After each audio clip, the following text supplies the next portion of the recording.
कि अभी नन्हा सा पौधा है, तवज्जो चाहूंगा कि अभी सिर्फ मतलब पढ़ूंगा कि वही अच्छा इंसान है, वही सबसे बेहतर मनुष्य है जो उस प्रभु की भक्ति करता है। उस ईश्वर ने कहा इन्ना अक्रमकुम इंदल्लाहि अत्काकुम, कि उस ईश्वर के नजदीक सबसे प्रिय इंसान, सबसे बेहतर इंसान वो है जो उस प्रभु की भक्ति करता है, उस प्रभु की उपासना करता है, उसकी पूजा करता है, वो सबसे बेहतर उसके नजदीक है। तो मेरे मोहतरम बुजुर्गों दोस्तों, हमने कुरान से पूछा, हमें एक रिश्ता मिला हमारे हिंदू और भाइयों के दरमियान कि हम सब के सब एक ही संतान के औलाद हैं। जिस तरीके से हमारे मजहब के अंदर, मुस्लिम समाज के अंदर 4 किताबें सबसे अहम हैं। नंबर 1 तौरात, इंजील, ज़बूर और कुरान मजीद।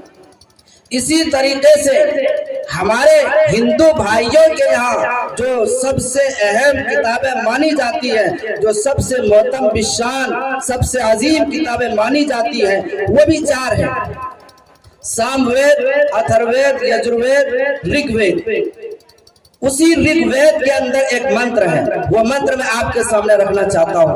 जब हमने कुरान करीम के अंदर देखा, हमारा रिश्ता बताया कि हम सब एक ही औलाद के संतान हैं, तो हमने ऋग्वेद से पूछा, ऐ ऋग्वेद हमें ये बता कि हमारा हिंदू भाई और मुस्लिम भाई में क्या रिश्ता है, हमारे सिख भाई का हमसे क्या रिश्ता है।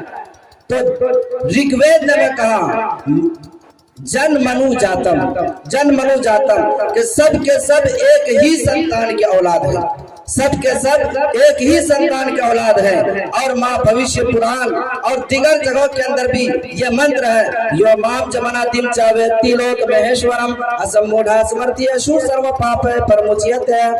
इसके अंदर भी फरमाया गया कि हम सब एक ही माँ बाप के संतान हैं। तो मेरे मोहतरम बुजुर्गों दोस्तों, अब मुझे ये बताइए, हमने कुरान से पूछा, हमारा ये रिश्ता मिला कि हम लोग आपस में एक ही औलाद के संतान हैं। हमने ऋग्वेद से हमारे हिंदू भाई के ग्रंथों में देखा, वहां भी हमें यही मिला।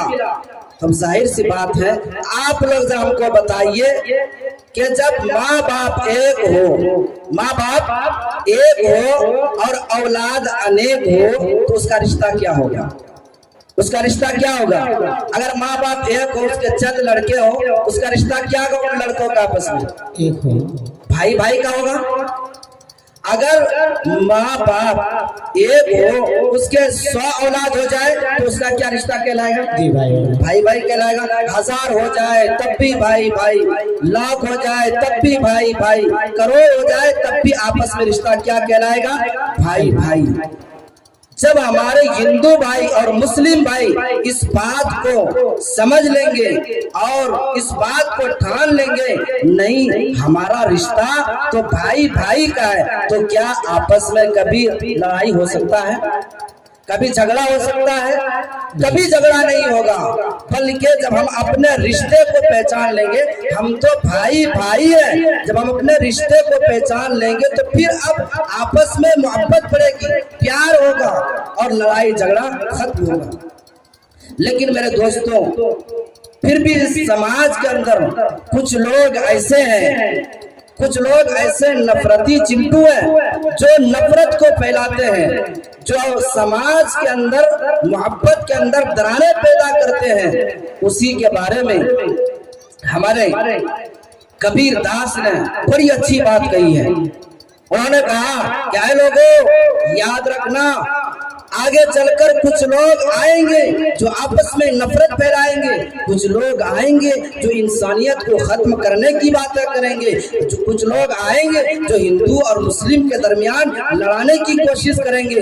लेकिन उस वक्त जो है, मेरे इस दुआ को याद रखना, वो दुआ मैं आप तक पहुंचाने की कोशिश कर रहा हूँ, वो दुआ मैं आपके सामने रख रहा हूँ और इस बात की जमानत दे रहा हूँ कि आप लोग भी इंशाअल्लाह इस पैगाम को आगे तक पहुंचाएंगे। वो तो आ गया है, कबीर दास ने कहा कि इस धरती पर बसने वाले हैं जितने इंसान, इस धरती पर बसने वाले हैं जितने इंसान, अरे रक्त सभी का एक ही रक्त है। रक्त कहते हैं खून को, रक्त कहते हैं खून को। हमारे माँ बहन एक बहुत बड़ी हस्ती हजरत मौलाना व मुफ्ती मुसा साहब दामद बरकातुहुम, बल्कि चंपारण के लिए एक नायाब तोहफा है, वो हमारे माँ बहन तशरीफ रखते हैं। अगर हजरत वाला से पूछा जाए, चंद तश्तरी लिया जाए, चंद प्याली लिया जाए, एक प्याली के अंदर हमारे हिंदू भाई का खून रखा जाए, एक प्याली के अंदर हमारे मुस्लिम भाई का खून रखा जाए, एक प्याली के अंदर हमारे सिख भाई का खून रखा जाए, एक प्याली के अंदर हमारे जैन भाई का खून रखा जाए। यानी इस धरती पर अनेक प्रकार के लोग, अनेक मजहब के लोग रहते हैं। अगर चंद धर्म के लोगों का खून अलग अलग प्याली में रख दिया जाए और हजरत से पूछा जाए कि हजरत हमें बताइए कि इसके अंदर खून क्या है, तो हजरत वाला बेबाक और टंके की चोट कहेंगे कि मौलाना साहब ये खून धर्म नहीं बतलाता है। इसी चीज को कबीरदास ने कहा कि इस धरती पर बसने वाले हैं जितने इंसान, अरे रक्त सभी का एक ही रक्त है, अरे रक्त सभी का एक ही रक्त है, सब रखते हैं जान, सब रखते हैं जान। जिसने सबको जन्म दिया है, जिसने सबको जन्म दिया है, उसी की बड़ी शान। अरे दूजा नहीं है महान रे मुराद, दूजा नहीं है महान, दूजा नहीं है महान, सब है एक समान, सब है एक समान। हरिजन पंडित शूद्र ब्राह्मण, हरिजन पंडित शूद्र ब्राह्मण, शेख सैयद पठान, अरे सब है एक ही ईश्वर के भक्त, अरे सब है एक ही ईश्वर के भक्त, सब है आदम की संतान, सब है आदम की संतान। मेरे मोहतरम बुजुर्गों, दोस्तों, अगर हम लोग ये समझ लेंगे, हम लोगों ने जब ये समझ लिया कि हमारा रिश्ता आपस में भाई भाई का है, तो इंशाअल्लाह, और मैं कोई बात भेदभाव का नहीं करूंगा, यहाँ न पक्षपात कछू राखूं, वेद पुराण संत मत भाकू, संवंत विक्रम दो अनंडा, महाकोप न चतुर पतंगा, राजनीति भाव फिरती दिखावे, आपन मत सबका समझावे, सुरन चतुर सुधर चतारी, तिनको वंश भयो अति भारी। आदत निकालो हर चीज से, आदत निकालो हर चीज से, चौगुन कर लो वाह। ये भी कबीरदास का दोहा है। आदत निकालो हर चीज से, चौगुन कर लो वाह। दो मिला के पचगुन कर लो, दो मिला के पचगुन कर लो, 20 का भाग लगा, 20 का भाग लगा। दो मिला के उसमें पंचगुण कर लो, 20 का भाग लगा, 20 का भाग लगा। और आखिर में एक और जो कबीरदास ने बड़ी अच्छी बात कही है कि हर सुंदर निर्माण न होई, तुलसी वचन सतिया सच होई। मेरा मोहतरम बुजुर्गों, दोस्तों, अब हमें इस बात को अपने पल्ले में बांधने की जरूरत है कि जब हमारा रिश्ता, इस बात को फैलाने की जरूरत है। हमें हिंदू भाइयों के दरमियान भी चलकर जाए, उनको बताए कि हम लोग अलग नहीं है, हमारा रिश्ता एक है। हमारे हिंदू भाइयों से हम दरखास्त करेंगे, आप भी हमारे मुस्लिम भाई के पास आए, उन्हें बताए कि हमारा रिश्ता अलग नहीं है, बल्कि हमारा रिश्ता तो खून का रिश्ता है, हम लोग तो एक ही हैं, हम लोग तो उसी परमात्मा, उसी परमेश्वर, उसी प्रभु के भेजे हुए हैं। अब आपके जहन में हमारे बहुत सारे मुफ्ती, मौलवी, पंडित, मौलवी, इसी तरीके से और भी जो बड़े बड़े उलमा किराम हैं, इसमें बड़ा झगड़ा है। हमें ये बतलाया कि हमारा जो अल्लाह है, और इसी तरीके से हमारे पंडित हैं और भी दिगर जो हमारे आचार्य हैं, साधु संत हैं, उन्होंने बताया कि हमारा जो भगवान है वो ईश्वर है।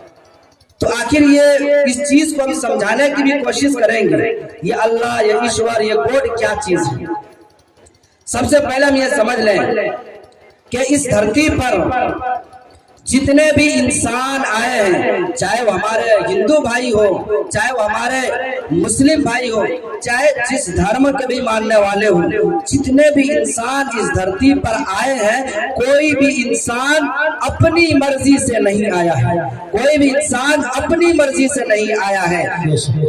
आप अपनी अदालत से बताएं, अगर कोई इंसान अपनी मर्जी से आता तो हर इंसान इस दुनियावी एतबार से जो बेहतर से बेहतर हो सकता है, यानी आंख बड़ी, नाक खड़ी और लंबे तलंगे और जिस्म जुस्सा के एतबार से जो सबसे बेहतर हो सकता है, उस तरह हर इंसान आता। लेकिन हम दुनिया के अंदर देखते हैं ऐसा नहीं है, बल्कि किसी की आंख छोटी, किसी के नाक चिपड़ी, किसी का चेहरा काला, किसी का कद बहुत छोटा, वजह के हर तरह के लोग हैं।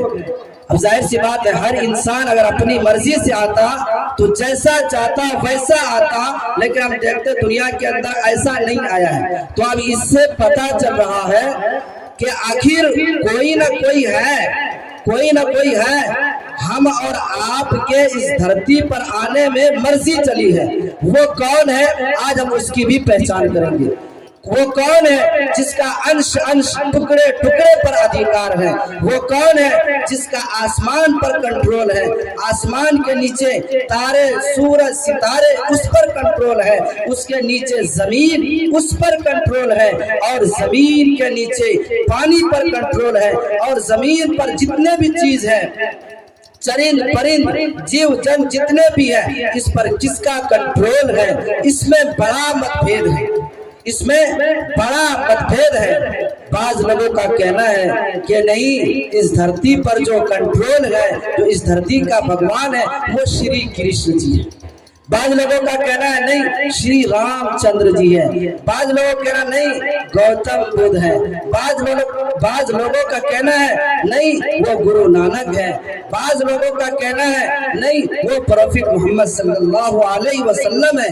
बाज लोगों का कहना है कि वो ईसा मसीह है। आखिर है कौन? उस चीज को आज हम जानने की कोशिश करेंगे, उस चीज को हम बेहतर तरीके से समझाने की कोशिश करेंगे। सबसे पहले हम ये समझ लें कि वो ईश्वर कौन है। तो ईश्वर हम सब का खालिक और मालिक है। यो ना पिता जनिता यो विधाता धामानि वेद भुवनानि विश्वा यो देवाना मना बाधा एका एवं सम प्रश्नम भुवना यतयन्या, कि हम सब का मालिक, हम सब का खालिक, हम सब का प्रभु, हम सब का ईश्वर वो एक अकेला अल्लाह है, जिसने हम सबको पैदा किया है। हमारे हिंदू भाइयों को भी पैदा किया है, हमारे मुस्लिम भाइयों को भी पैदा किया है। वो एक ही, वो अकेला अल्लाह है, और उसी की तरफ सबको जाना है। महाप्रलय यानी कयामत के दिन सबको हिसाब भी देना पड़ेगा। तो मेरे दोस्तों, हमारे हिंदू भाइयों के ग्रंथों के अंदर साफ और वाज़ेह ये बातें मिल रही है कि हमारे हिंदू भाइयों का जो हमारा रिश्ता है वो भाई का है, और एक ईश्वर ने हम सबको यहाँ पर भेजा है। तो हमने इस मंत्र से जान लिया कि हमारा खालिक मालिक एक ही है, और इसी को एक जगह कहा कि